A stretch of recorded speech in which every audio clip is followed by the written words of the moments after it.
शादी से पहले किसी लड़की को समझने के लिए आपको उसके व्यवहार, विचारों और दृष्टिकोण को अच्छे से जानने की आवश्यकता होती है।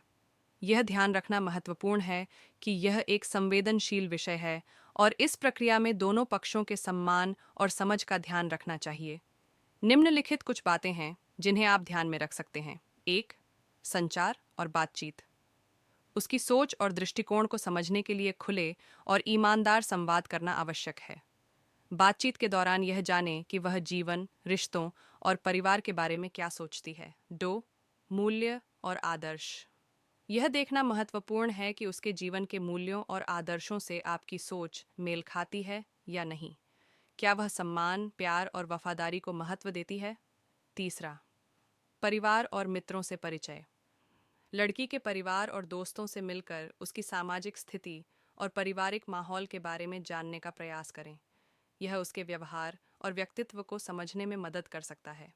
चार, रुचियाँ और शौक। उसकी रुचियों और शौक के बारे में जानें। इससे आप यह समझ सकते हैं कि वह किस प्रकार की गतिविधियों में रुचि रखती है और उसका जीवन शैली कैसा है।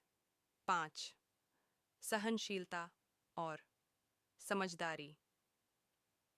यह देखना जरूरी है कि वह तनावपूर्ण परिस्थितियों में कैसे प्रतिक्रिया करती है।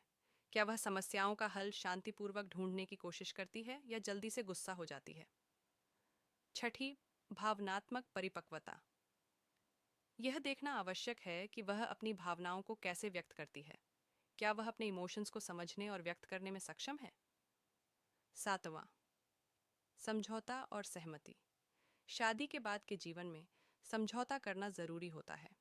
जानने की कोशिश करें कि वह किन बातों पर समझौता करने को तैयार है और किन पर नहीं। याद रखें, हर व्यक्ति का व्यक्तित्व और दृष्टिकोण अलग होता है, इसलिए एक दूसरे को पूरी तरह से समझने और स्वीकारने की प्रक्रिया में समय देना बहुत महत्वपूर्ण है।